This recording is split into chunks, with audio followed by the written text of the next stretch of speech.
이제 다 함께 말씀 보겠습니다. 에베소서 4장 22절로 24절입니다. 함께 읽어보겠습니다. 너희는 시작. 너희는 유혹의 욕심을 따라 썩어져 가는 구습을 쫓는 옛사람을 벗어버리고 오직 심령으로 새롭게 되어 하나님을 따라 의와 진리의 거룩함으로 지으심을 받은 새 사람을 입으라. 오늘 말씀의 제목은 옛 사람을 벗고 새 사람을 입으라. 어떤 사람이 되자고요? 옛 사람을 벗고 새 사람을 입으라.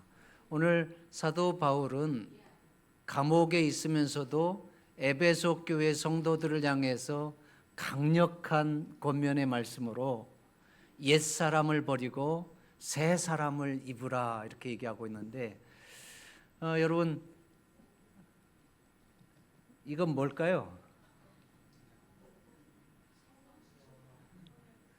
성형외과에 가면 잡지에 나오는 모델들 가운데 뭐가 있어요? 비포가 있고 애프터가 있습니다. 비포는 뭘 비포라고 그래요? 성형을 하기 이전의 모습이고 원래 모습 그대로입니다. 애프터는 성형을 받은 이후의 모습입니다. 여러분, 비포가 보기 좋습니까? 애프터가 보기 좋습니까? 당근이죠. 이 비포보다는 애프터가 얼마나 보기 좋은지 모릅니다. 아마 오늘날 우리는 이러한 성형의 혜택 속에서 쉽게 우리 신체에 핸디캡이 되는 부분들을 성형외과에 가서 고칠 수 있으니 얼마나 좋습니까? 그래서 마음에 들지 않는 부분이 있으면 성형외과에 가서 저 코를 좀 이렇게 해주세요. 저 이마를 좀 이렇게 해주세요.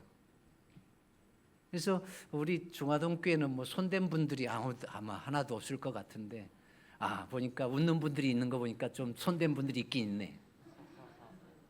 하여튼 우리는 이렇게 신체의 어떤 그 부족한 부분들 또 핸디캡이 되는 부분들을 이렇게 아름답게 고칠 수 있는 그러한 성형외과의 혜택을 받으면서 살 수 있는 시대에 있기 때문에 얼마나 좋은지 모릅니다. 오늘 사도 바울은 우리의 옛 사람을 벗고 새 사람을 입으라 이렇게 말씀하고 있어요. 옛 사람은 성형하기 이전의 비포입니다. 그러면 새 사람은 어떤 사람이에요? 성형한 이후의 새 사람입니다. 아름다워진 모습입니다. 그러면 오늘 이제 실제적으로 옛 사람은 어떠한 사람을 의미하는 거예요? 옛 사람은 내가 하나님을 알기 이전의 삶을 의미합니다. 예수님을 믿기 이전의 삶을 의미합니다. 그러면 새 사람은 어떠한 사람입니까? 새 사람은 예수 그리스도를 만난 이후의 삶입니다. 예수 그리스도를 개인의 구주로 믿고 영접하고 예수님 안에서 살아가는 그러한 믿음의 삶을 의미합니다. 오늘 사도 바울은 에베소 교회 성도들에게 왜 옛사람을 벗고 새 사람을 입으라고 얘기할까요? 에베소 교회는 다양한 인생의 문제들이 있었습니다. 그 많은 사람들이 이제 예수 그리스도의 복음을 듣고 하나님을 믿고 교회로 들어왔지만 하나님을 섬기는 가운데 여전히 하나님을 만나기 이전에 옛사람의 모습들이 나타나는 그러한 심각한 문제들이 있었습니다. 이제 이러한 부분들에 대해서 로마의 감옥에 있으면서 사도 바울이 권면하고 있는데 한번 이건 현대인의 성경입니다. 우리가 개역 성경 그냥 보면 좀 이해가 어려운 부분들이 있기 때문에 이 부분들을 여러분들이 홀수절 읽고 제가 짝수절 읽겠습니다. 그러므로 여러분 시작. 그러므로 여러분 내가 주님 안에서 여러분에게 강력히 말합니다. 이제부터 여러분은 이방인들처럼 헛된 생각으로 무가치한 생활을 하지 마십시오. 그들은 깨닫는 마음이 어둡고 무지와 고집 때문에 하나님이 주시는 생명을 얻지 못하고 있습니다. 그들은 감각이 무뎌져서 부끄러운 줄도 모르고 방탕한 생활을 하며 한없는 욕심으로 온갖 더러운 짓을 하고 있습니다. 여러분, 사도 바울은 에베소 교회 성도들에게 강력하게 말씀한다고 권면하면서 옛사람을 벗고 새 사람을 입으라고 말해요. 옛사람의 모습을 벗고 새 사람을 입으라. 그러면 버려야 될 옛사람은 뭐예요? 오늘 이제 버려야 될 옛사람이 뭐고 우리가 새로 입어야 될 옛사람이 무엇인지 에베소 교인들에게 다시 한번 강력하게 온 마음을 다해서 말씀을 전하고 있는데, 오늘 읽어보니까 옛사람 가운데서 우리가 사요나라, 사요나라가 뭐예요? 우리 네, 안녕히 계세요, 바이바이. 우리가 이별을 고해야 될 것은 첫 번째로 우리 천유준 선생님 뭐예요?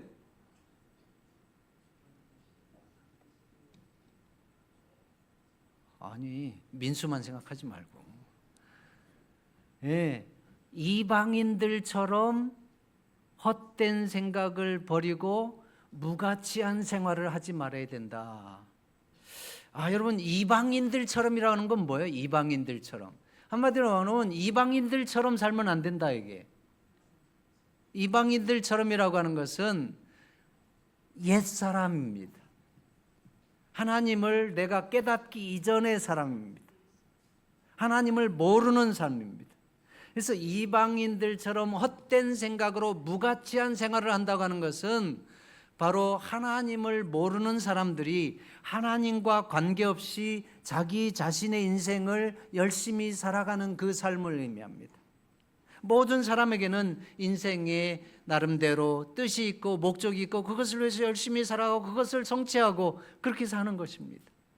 근데 그러한 것을 헛된 생각으로 무가치하게 생활하지 말라 얘기해요.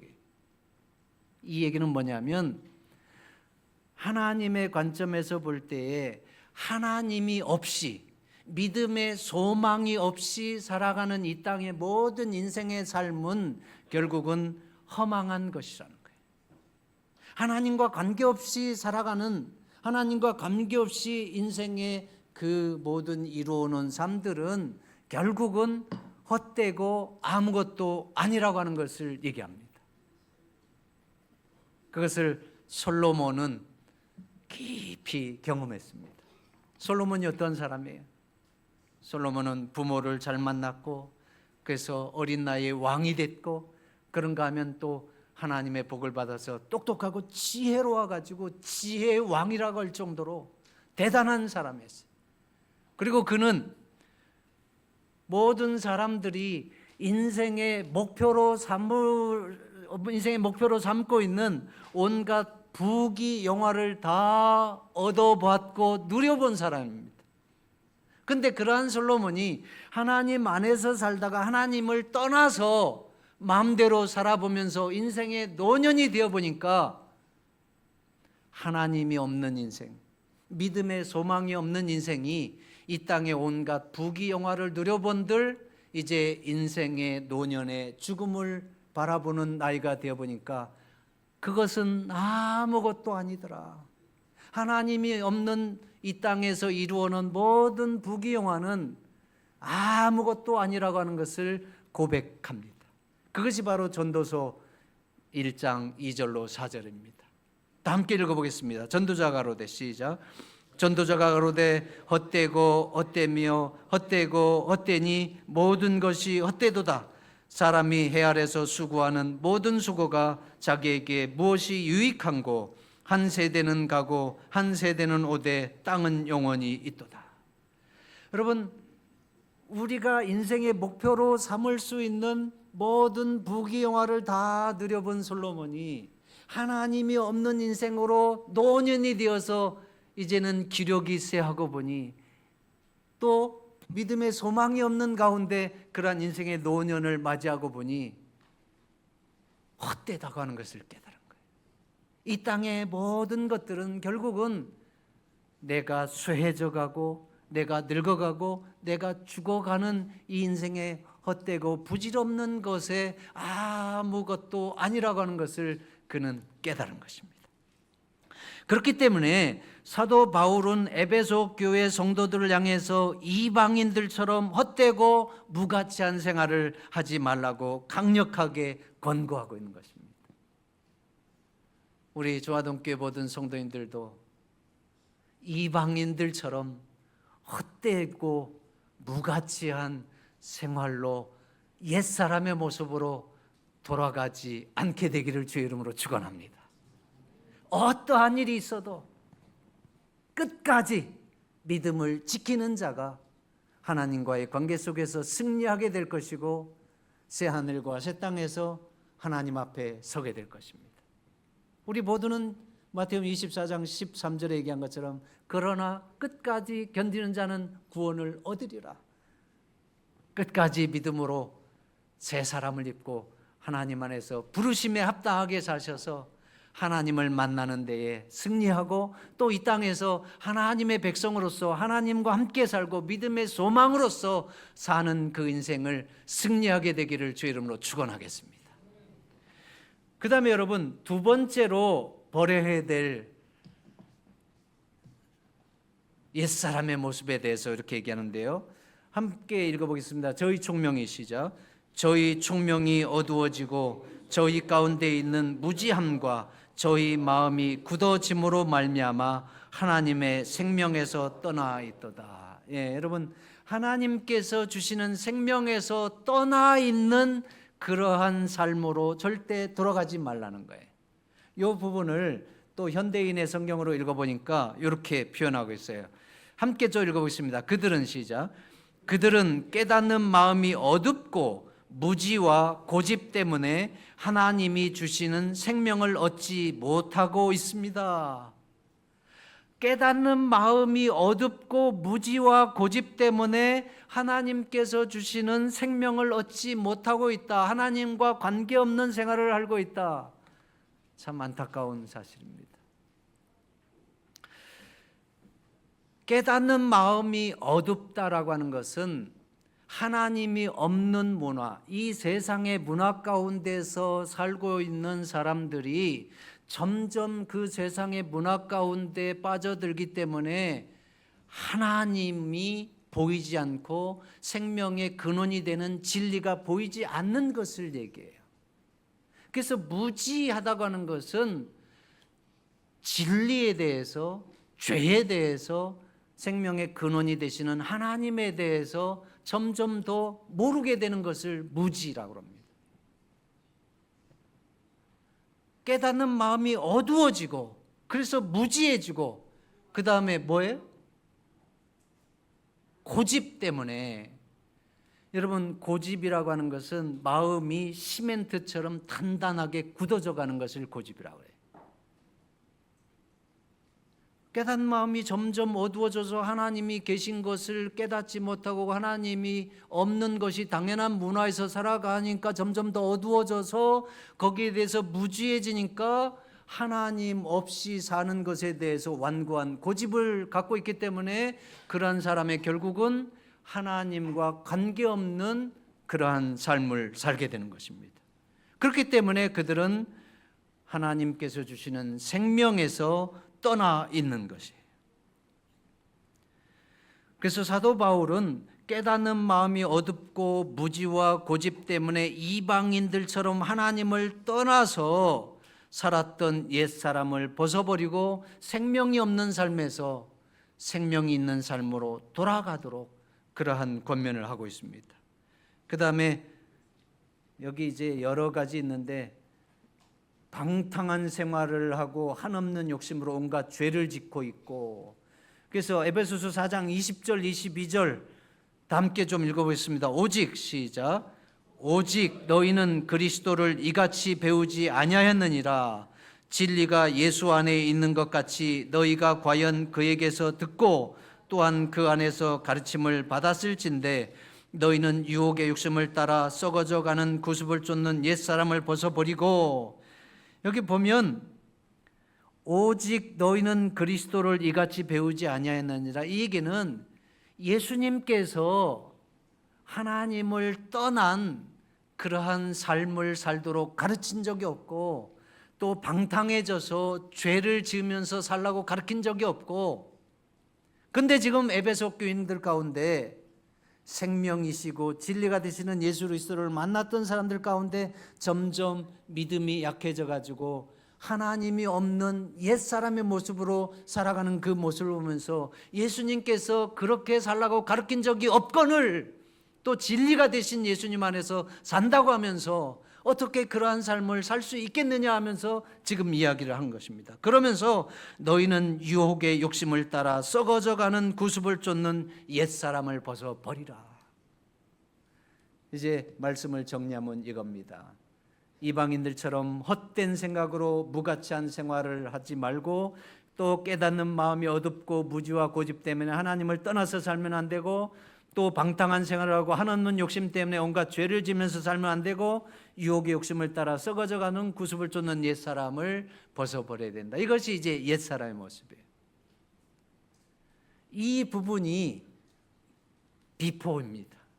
이제 그러면 사도 바울은 옛사람을 벗고 새 사람을 입으라고 그랬는데, 새 사람은 어떠한 사람입니까? 새 사람을 입으라. 자, 에베소서 4장 23절 24절 읽어보겠습니다. 오직 심령으로, 시작. 오직 심령으로 새롭게 되어 하나님을 따라 의와 진리의 거룩함으로 지으심을 받은 새 사람을 입으라.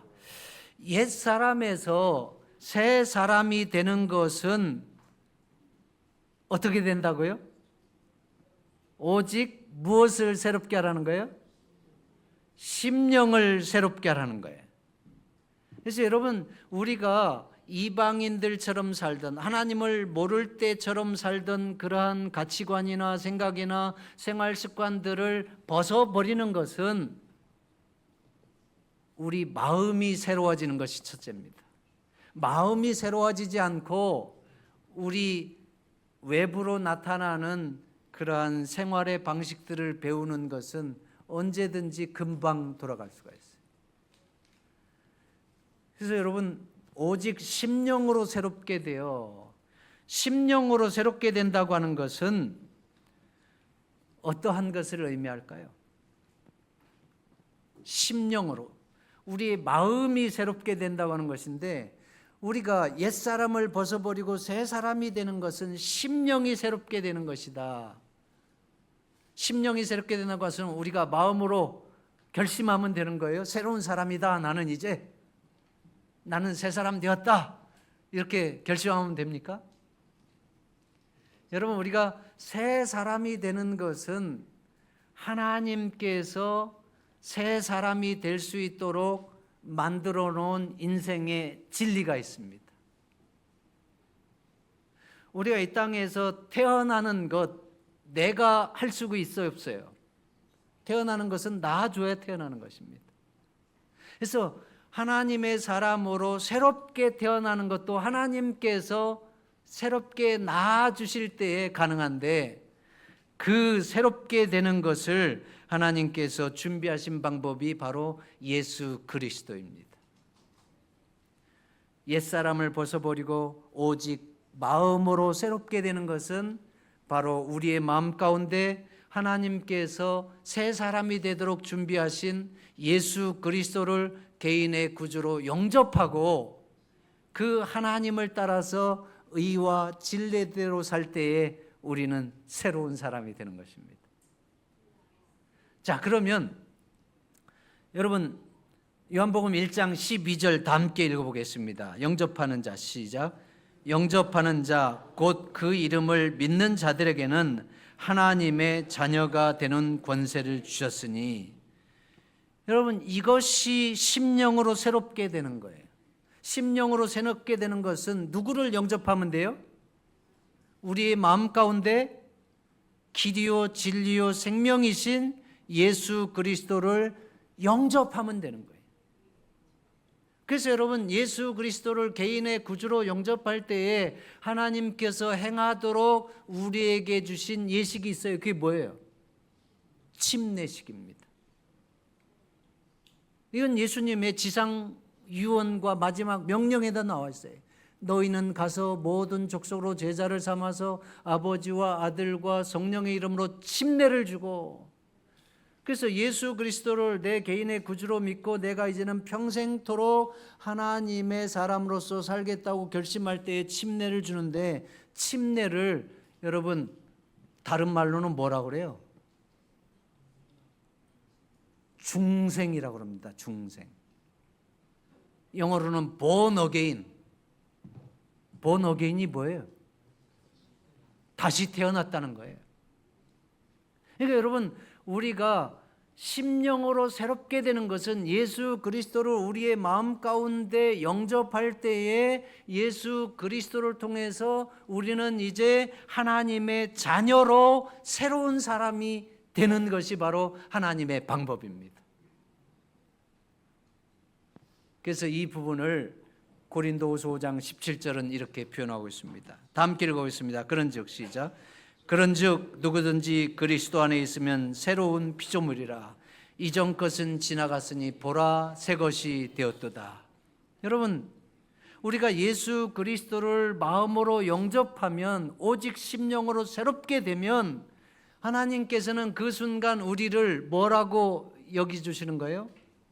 새로운 사람, 하나님의 자녀로 인정해 주시는 거예요. 그래서 누구든지 그리스도 안에 있으면 새로운 피조물이라. 보라 이전 것은 지나갔으니 새 사람이 되었도다. 이게 누구의 말씀이에요? 하나님의 말씀이에요. 여러분 가운데 예수 그리스도가 있으면 나는 이제 새 사람이 되었다고 하는 사실을 믿음으로 받아들이시고 믿으시게 되기를 바랍니다. 그래서 예수 그리스도 안에서 심령으로 새롭게 된다고 하는 것이 바로 예수 그리스도를 개인의 구주로 영접하고 그리스도 안에서 살 때에 우리는 하나님께서 우리를 하나님의 자녀로 구원받은 새 사람으로 인정하는 것이 바로 하나님의 방법입니다. 그러면 이 부분을 이제 신학적으로 얘기하면, 하나님을 따라 의와 진리의 거룩함으로 지으심을 받은 새 사람을 입으라. 우리가 예수 그리스도를 마음에 받아들이고 이제는 하나님을 믿는 사람이 되었지만, 여전히 우리의 마음 가운데는 누가 있습니까? 옛사람이 있어요. 옛사람이 있습니다. 옛사람이라고 하는 것은 여전히 하나님을 알기 이전에 생각과 가치관과 또 생활 습관들을 다 가지고 있습니다. 그래서 우리가 그리스도를 믿기로 시작했지만 여전히 그리스도를 믿기로 시작한 새 사람이 요만큼 있고 또 옛사람이 이만큼 있어서 옛사람과 새 사람이 계속해서 충돌을 하는 것입니다. 그래서 그리스도인 생활이라고 하는 것은 옛사람과 새사람과의 충돌 속에서 계속해서 말씀과 기도로 옛사람을 지키고 새 사람이 되고자 하나님 안에서 믿음으로 나아가는 생활이 바로 그리스도인 생활입니다. 그러면 믿음이 좋은 사람은 어떤 사람이고 믿음이 약한 사람은 어떤 사람일까요? 옛사람과 새사람과의 갈등 속에서 자주 옛사람이 이기는 사람은 믿음이 약한 사람입니다. 그러면 반대로 옛사람과 새사람과 사이에서 자주 새사람이 이기면 말씀과 기도로 자아를 죽이고 예수 그리스도가 살게 해서 새사람이 이기면 그 사람은 어떤 사람이에요? 믿음이 강한 사람입니다. 믿음이 좋은 사람입니다. 오늘 이 자리에 있는 우리 모두는 예수 그리스도 안에서 새 사람과 옛 사람의 갈등 가운데 있을 때 항상 말씀과 기도로 옛 사람을 죽이고 새 사람 대신 하나님의 은혜와 사랑이 살아나게 해서 그리스도인으로서 승리하게 되는 그러한 믿음의 성도들 되기를 주의 이름으로 축원하겠습니다. 그래서 여러분, 그리스도인 생활은 이렇게 정의할 수가 있어요. 그리스도인 생활은 칭의, 성화, 영화라고 표현합니다. 이게 이제 신학적인 용어들인데, 칭의라고 하는 것은 예수 그리스도를 믿음으로 의롭다고 칭해 주는 거예요. 나는 의롭지 않은데 내가 예수 그리스도를 믿기로 결심했을 때부터, 내 마음속에 예수 그리스도를 영접했을 때부터 하나님께서는 나를 의롭다고 칭해 주고, 그게 칭의예요. 하나님의 자녀라 칭해 주고 하나님의 구원을 허락해 주시는 거예요. 나는 아닌데. 이것이 처음에는 우리 모두에게 맞지 않는 옷과 같습니다. 마치 왕자와 거지에 보면, 왕자가 거지가 서로 옷을 바꿔 입었는데 왕궁에 남아있는 거지가 왕자의 옷을 입고 모든 보는 사람들이 막 왕자 대접을 할 때에 어찌할 바를 모르고 되게 당혹스럽잖아요. 그런가 하면 왕자가 거지 옷을 입고 밖에 나가서 신나는 시간 지내다가 출주정뱅인 아버지한테 끌려가갖고 이 정신 나간 놈이라고 막 패면서 막 먹을 거 구해오라고 이렇게 하는데, 내가 왕자라고 아무리 항변해도 너 미쳤어 하면서 막 이렇게 할 때 그 얼마나 이게 어색해. 우리가 속 사람은 아직, 우리의 생활은 전혀 변한 것이 없고 예전에 나고 지금의 난데, 내가 예수 그리스도를 믿는 그 순간 하나님께서는 우리를 의로운 자라, 하나님의 자녀라, 구원을 받은 하나님의 선민이라 이렇게 칭해 주시는 거예요. 그걸 의롭다고 하는 거예요. 그것은 나 때문이 아니라 누구 때문에 그런 거예요? 예수님 때문에. 그러면 성화는 뭡니까? 예수 그리스도를 믿음으로 사는 거예요. 그러니까 오직 심령으로 새롭게 된다는 것은 예수 그리스도를 믿음으로 칭의를 얻고 예수 그리스도를 믿음으로 그리스도 안에서 살아가는 과정입니다. 그리스도 안에서 살아가는 것은 우리 예수 그리스도를 닮는 것이 신앙의 목적입니다. 예수님의 품성을 담고, 또 예수님의 인성을 담고, 예수님의 인격을 담고, 예수님의 사명을 담고, 예수님의 복음을 담고, 예수님의 생각을 담고. 그래서 예수님이라고 하면 어떻게 하셨을지를 생각하면서 계속 예수님을 본받고자 살아가는 것이 바로 그리스도인 생활. 지금 예수 그리스도 안에서 믿음으로 살아가는 이 모든 생활이 그리스도인 생활이고, 그것을 성화의 과정이라고 그래요. 구원의 과정입니다. 이 성화의 과정은 사도 바울과 같은 사람은 나는 날마다 죽는다고 하는 표현을 했고, 갈라디아서 2장 20절은 내가 그리스도와 함께 십자가에 못 박혔나니 그런즉 이제는 내가 산 것이 아니요 내 안에 그리스도께서 사신 것이라. 이제 내가 사는 것은 나를 위하여 목숨을 버리신 그리스도 예수를 믿는 믿음 안에서 사는 것이다. 이게 바로 성화의 생활인데, 예수 그리스도가 살게 하고 내가 죽게 하는 거, 이게 쉬운 거예요, 어려운 거예요?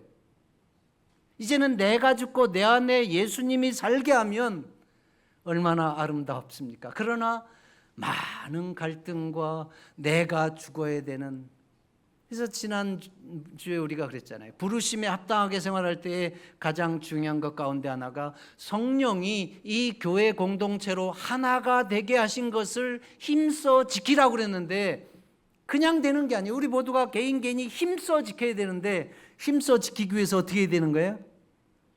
내가 겸손해야 되고, 내가 온유해야 되고, 내가 또 오래 참아야 되고, 내가 사랑으로 다른 사람을 품고 용납해야 되고. 이게 쉬운 거예요? 내가 겸손해지는 거 쉬운 거예요? 잘난 척하는 사람 앞에서 겸손해지는 거 쉬운 거예요? 그거 그냥 들어주는 거 쉬운 거예요?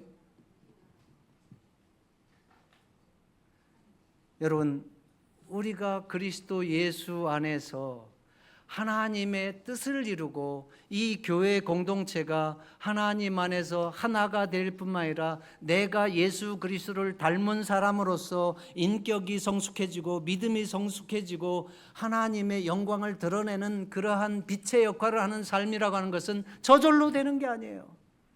나를 십자가에 못 박고 내 안에 예수가 살게 하는 그런 엄청난 말씀과 기도와 은혜의 역사가 있어야 되는 것인데, 그것이 개인의 경건의 생활을 통해서 예수 그리스도께서 지금 사도 바울을 통해서 강력한 말씀으로 도전해 주시고 있는 것입니다. 그 다음에 영광화는 뭡니까?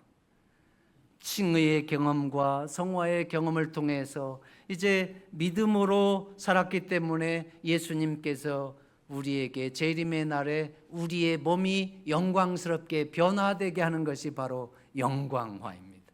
이것은 구원의 과정 가운데서 마지막 과정이고 완결이라고 볼 수가 있습니다.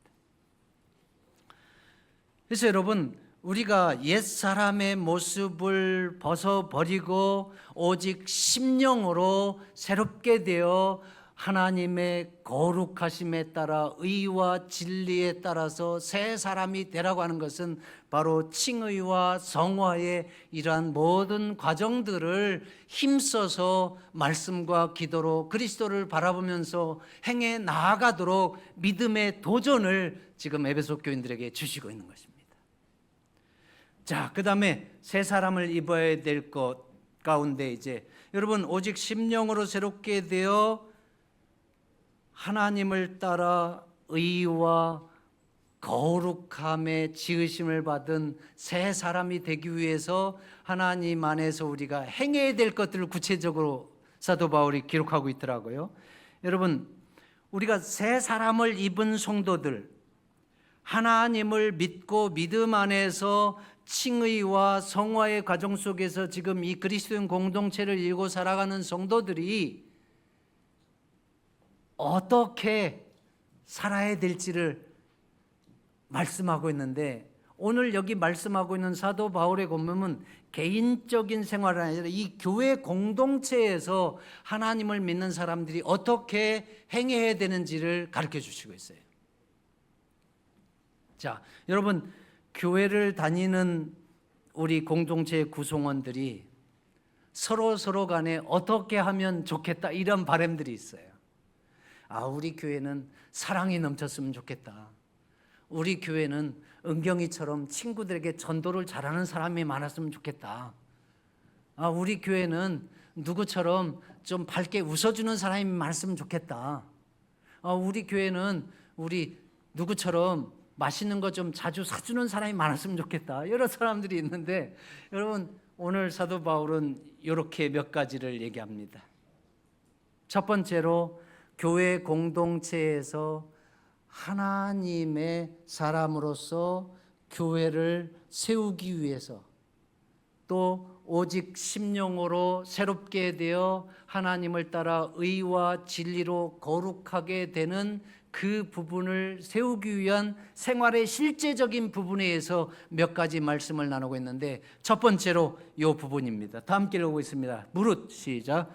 무릇 더러운 말은 너희 입 밖에도 내지 말고 오직 덕을 세우는 데 소용되는 대로 선한 말을 하여 듣는 자들에게 은혜를 끼치게 하라.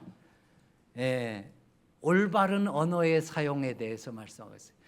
여러분, 오직 심령이 새롭게 되어 예수 그리스도를 개인의 구주로 받아들이고 하나님의 자녀가 된 우리들이 새 사람이 되었으니까 새 사람에 걸맞게 우리가 이 교회 공동체에서 어떻게 살아야 되는지, 첫 번째로 중요한 것은 말하는 것을 서로에게 은혜가 되게 하라.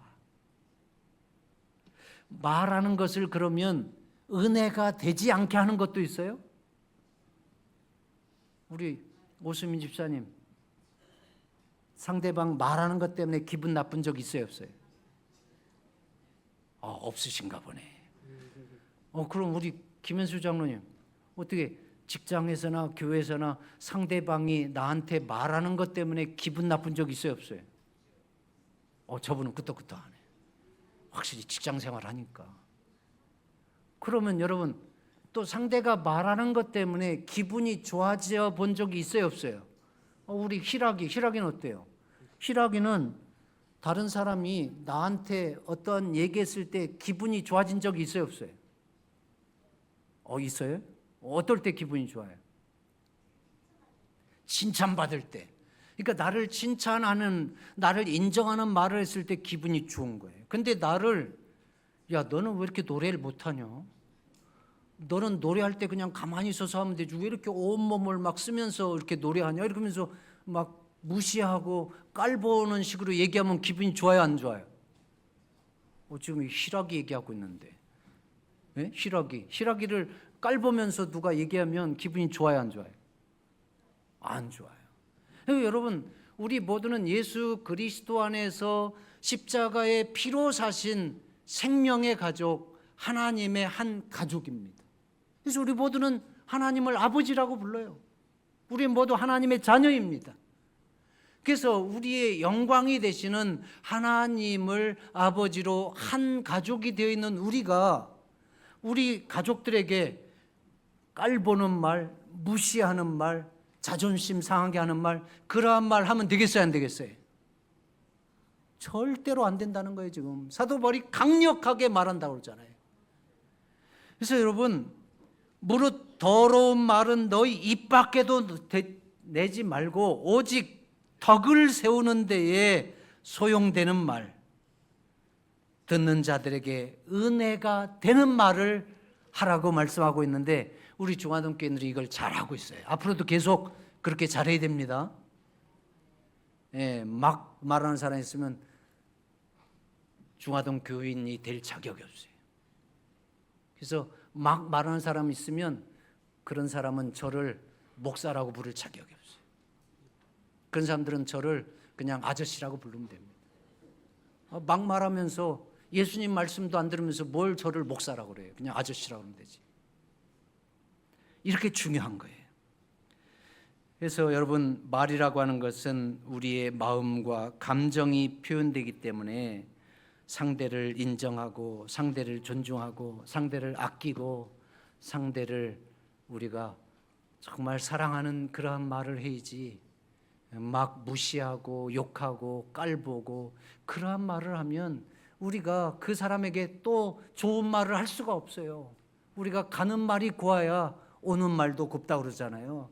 그래서 여러분, 말 한마디가 천냥빛을 갚는다고 하는데, 우리 잠언 25장 11절 다 함께 읽어보겠습니다. 시작. 경우에 합당한 말은 아로 새긴 은쟁만에 금사하고 아니라. 여러분, 우리가 은혜가 되는 말, 덕을 쌓는 데 되는 말을 하고 하면 어떻게 돼요? 그 말이 결국은 어디서 나오는 거예요? 우리 마음에서 나오는 거예요. 우리 마음이 깨끗해야 돼요. 우리 마음에 하나님의 은혜와 사랑을 채워야 돼요. 마음에 하나님의 은혜와 사랑이 충만하면 다 이쁘게 보이는 거예요. 은혜와 사랑이 없을 때, 믿음이 없을 때 가시가 되는 말이 나오고, 남을 무시하는 말이 나오고, 그냥 쌩까는 말이 나오고. 은혜와 사랑으로 채우면 다 이뻐지니까 내 마음속에서 찬양이 나오고, 아유, 그냥 오늘 밥 안 먹고 왔고 그냥 얼굴이 쏙 들어갔는데, 아유, 왜 이렇게 얼굴이 더 이뻐졌냐 이렇게 나오고, 왜 이렇게 너 요즘 아픈 거 같냐 이런 말이 안 나오고. 우리의 마음을 말씀과 기도로 채우고 하나님의 은혜와 사랑으로 채워서 많은 사람들을 그리스도 예수의 사랑으로 품을 수 있는 그러한 믿음의 큰 나무들이 우리 모든 개인 어린이로부터 어른에 이르기까지 그러한 성도들, 하나님의 자녀들이 되기를 주의 이름으로 축원하겠습니다. 제 시간이 없기 때문에 하나만 더 하겠습니다. 여러분, 에베소서 5장 16, 27절에 보면 분을 내어도 죄를 짓지 말라. 이 부분들을 제가 이제 재림교회 주석이나 많은 주석들을 보니까 분을 낸다고 하는 것은 의분을 얘기합니다. 명백한 잘못이나 불의에 대해서 의분을 내는 거예요. 그런데도 뭘 하지 말라는 거예요? 죄를 짓지 말라는 거예요. 의분을 내지만 죄를 짓지 말라는 것은 정당한 의분을 통해서 사적인 원한이나 복수가 싫으면 안 된다. 여러분, 부모들이 자녀들 혼날 때에 딱 쌓아놨다가 하나 잘못하면 그냥 옛날 것까지 다 합쳐갖고 막 때려. 그게 바로 의분을 넘어서는 거예요. 죄를 짓지 말라는 거예요. 그래서 재림교회 성경 주석에 보니까 죄를 짓지 말라는 것은 정당한 의분이 통제력 상실로 귀결되지 않도록 경고를 준 것이다. 이게 뭔 말일까요? 통제력 상실로 귀결되지 않도록. 우리가 잘못하고 불의에 대해서 화를 낼 수 있어요. 분노를 낼 수가 있어요. 예수님께서 성전을 그냥 막 뒤집어 엎은 것처럼. 근데 통제력을 상실한다고 하는 것은 그것을 통해서 내가 죄를 지게 되는 거예요. 그것 때문에 하지 말아야 될 행동까지 하게 되는 거예요. 의분을 냈다고 해서 오수민한테 막 욕하면 돼안돼. 하지 말아야 될 말까지 막 하면 그것은 죄를 범하는 거예요. 그 다음에 해가 지도록 분을 품지 말아야 된다. 여기서도 이 의분의 남용을 막는 안전장치다. 그래서 여기서는 이 해가 지도록 하는 것은 시간적인 개념보다는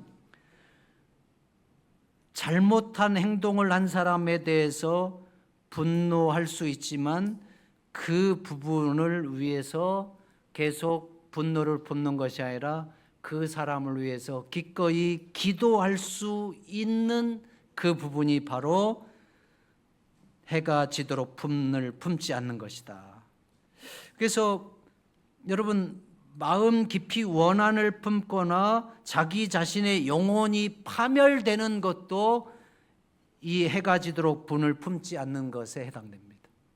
내가 어떤 불의에 대해서, 어떤 잘못에 대해서 분노할 수 있지만 그것이 과해져서 내 자신의 삶을 망가뜨리고 내 마음을 망가뜨리는 상태가 되는 것을 바로 해가 지도록 분을 품지 말아야 된다.